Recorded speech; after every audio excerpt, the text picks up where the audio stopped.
What's up, guys? It's Dragonmo X3 here, and this is Vlog 6. BET versus WorldStar Hip-hop versus the Boondocks. The good, the bad, and the ugly. In keeping order with the title, BET will be first. Now, the good.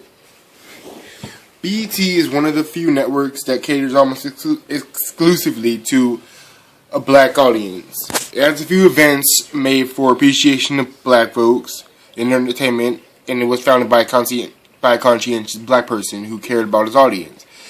And it has original programming and all of that jazz. Not really much else.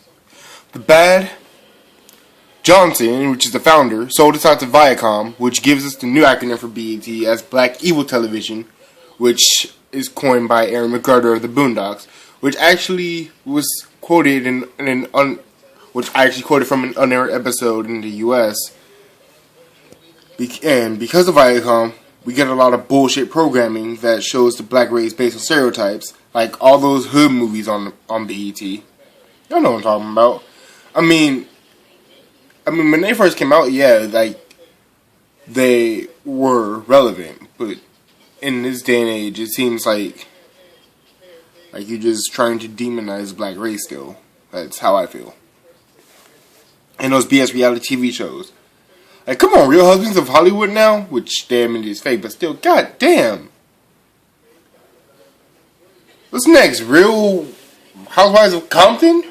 Shit, nigga, damn. I'm not gonna even, go too much, because, they did have some good. I was, in middle school or high school, so, Baldwin Hills, and, live over here, so. But it however points to black race because of the same fact, and it's a mockery of what it once was. The ugly. BET is a network that self-respecting black people should boycott, or if they're going to show nothing but stereotypical things, they should match it up with influential black shows, such as shows of yesteryear, like The Cosby Show or something of the like. Instead of just, the stereotypical hood movies. Now on to, which I guess I want to say my favorite of this topic. Well, it's horrible, but WorldStar Hip-hop. The good. It's an internet venue, so it's far less restricted than mainstream media to help up-and-coming hip-hop artists gain exposure. Except, the reality is, there ain't much of that shit going on there. It really isn't. The bad. A good 80% of their videos involve a lot of things that are wrong with the black community. Such as we all know, you going to jail now. You going to jail now. Bus driver uppercut. Numerous fights over stupid shit, such as Yu-Gi-Oh cards. Yeah. Dude, motherfuckers in Maryland. They had Yu-Gi-Oh locals. Then after the shop closed, they were six guys in the parking lot, and this one guy was just this nigga was heated. Somebody apparently stole his cards, and that shit was crazy. And fights because of Twitter beefs. Like that one girl who just came to this one girl's house and beat the shit out of her. That's some fucked up shit. That's getting recorded, man. And two of the most outrageous things I've seen on the site, because I'm on Facebook, so people share the videos and all. It's showed a Haitian Canadian getting beaten up by the cops after he was already arrested and he was in handcuffs. It was a long video. It was probably 10 minutes, and the reason why I say he was Haitian because they were in a French speaking part of Canada, and one of the comment section, one of the guys said it was a Haitian neighborhood. So there was so since I don't speak French, I can understand I can understand a bit because I speak Spanish. But basically, the guy was like arrested for some bullshit, and then the cops just take turns beating his ass, and they still arrested his ass. That was fucked up. And then the other outrageous video, which is actually more recent, it was a girl on the phone with her boyfriend as she's getting a train ran on her by another guy, and possibly his friends had ran trains on her too before the video was actually taken. And her boyfriend was still on the line, so that shit was just outright. It was outright ratchet as fuck. And the ugly truth: you can't blame Whitey for this exploitation because the blacks are the ones who's always out with their cameras. Well, I can't demonstrate with mine because I'm using my phone. They're always out with their cameras, just recording the shit. Oh shit! Oh shit! Bus driver, let me record this. Oh shit! Bitch, you can beat up blood. Oh shit! I gotta record this. Yeah. So can't blame Mighty for this one, even though a white guy owns the site. But this is sickening, and it can be changed for the better. It can be changed for the better if you have the same guys wanting to record every fight, every sex scandal, to instead record some aspiring hip-hop artists who are an inspiration and who are possibly better than the guys in the mainstream.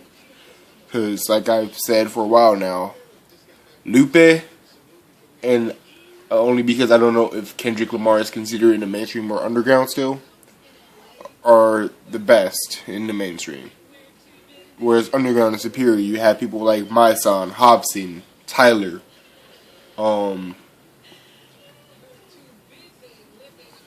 that's just my 2 cents. And now for the Boondocks. The good, it mainly speaks the truth about the black community and how each of the main characters are a metaphor for the primary elements of the black community in America, anyway, in the sense of black males. Riley is a typical black teenager, black young adult. Well, he's 8, of course, but I'm saying like that's characterized any 8-year-old. But he speaks through that metaphor. And he thinks gangster rap is the best thing ever, and he tries to emulate that hood life, even though we know that he lives in the upper class suburbs of Woodcrest, Maryland. And he looks up to the rappers, he looks up to those thug-like rappers that just think about getting bitches, money, booty, butt, cheeks. If you watch the show, you get that. If you read the comments, I don't know if that's in there because I haven't read the comments in about a good year and a half. And Huey, who's actually my favorite character of the Boondocks, is a typical voice of reason black guy that is hard to listen to when he actually brings up valid points. And he's characterized into a 10-year-old. And he has a mindset similar to Huey P. Newton, Malcolm X, and I kind of want to go on a limb and say Afro Samurai, but Boondocks came first, so I really can't go there. But I'm saying that because in reference that he's a master swordsman. Then you have Granddad, or his real name Robert, who's the old black guy, which obviously we know he is, who acts like he's been in everything. Like he's the type that goes, back in my day, we marched for civil rights and shit. We didn't have all these privileges. Like, and it's funny because he's like saying that he's been with Rosa Parks Rosa Parks on the bus. He marched with MLK. He was there. Malcolm X got shot. He was in World War II, which they made a joke in the season 3 premiere that he's anywhere between the ages of 80 and 120 to account for everything that he says he's been in. assuming he's telling the truth, he'd be over 100 years old. And then we have Tom Dubois, who is the black guy who married white and who gets a heave in the black community for selling out, yet he's not an Uncle Tom, despite his name, and he is in tune with his blackness, as shown with his daughter, who is half white, that he wants her to embrace her African roots. So he's not just because he married a white woman doesn't mean that he sold out. Whereas you have Uncle Ruckus, who is the actual Uncle Tom, which is funny because you have a Tom and then you have a guy named Uncle Ruckus who was in the same show, which is funny. Who is a seller to the degree he thinks that he is a white man with a disease that doesn't really exist. He's a self-hater who, ironically, his best and only friend is black. Well, he also is hung up with Tom. And it's weird with him. And then, which is not in the script, you have other main characters, Ed, Rummy, and Ed's grandfather who are white, and then Ed's grandfather is like the white media mogul or the white business mogul who owns everything. And then you have Ed, who is pretty much a wigger, in the sense that he pretty much acts like a black guy, and he's voiced by Charlie Murphy, who's the metaphor of like a white guy who's truly embraced by the black community, who won't be in jail because his grandfather owns everything. Then Rummy, who is kind of like the white version of Huey, in a sense, but I really can't describe him other than the fact that he's voiced like Samuel L. Jackson. But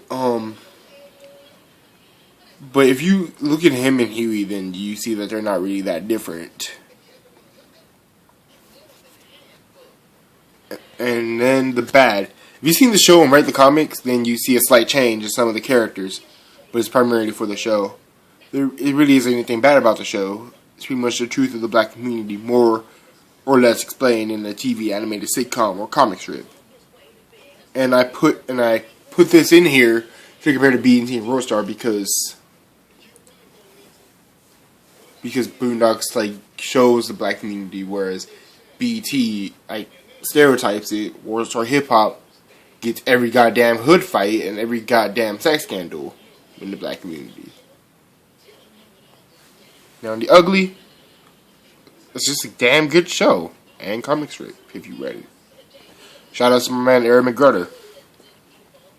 Now, I did this video because I figured, WorldStar Hip-hop is interactive as it's on the internet and anybody can upload anything to it. So, it can be changed for the better. All we need to do is have people upload more positive things on it instead of things that just exploits the black community. However, I feel BET is forever lost because as long as Viacom owns rights to it, and as long as a closed-minded white man or owns Viacom, or anybody who's closed-minded owns Viacom, it's just going to show the black community in its greater matter. Now, I'm not going to go out on a limb and say that BET is all bad because you have some old good sitcoms from the 90s airing on there, like Jamie Foxx, and others like Steve Harvey or Martin, but I'm just saying on a standpoint that it can be changed, like especially with the rest of their content that they play most of the day. And Boondocks doesn't need to change much, except for the show. We should add more characters from the comics into the show, like if they're relevant metaphors, or if they're just like there. So this is vlog 6. I'm DragonMoX3. I'm signing off. Wait, one more thing before I sign off. I have a couple more videos to upload. Well, one is in audio only, which includes me doing a dramatic reading of my friend Patrick Geoffrey's fanfic, and I have another video that I'm going to upload. Well, 2 more. Well, 3 more, because I might do 3. an hour to Bleach a One Piece review. So check that out if you want to. But for now, I'm going to go to my friend's university and mooch off their Wi-Fi so I can upload this thing. Because that upload speed is, whoa, that shit is 61 megabytes per. Oh, hell yeah. Let's go. So, I'm out.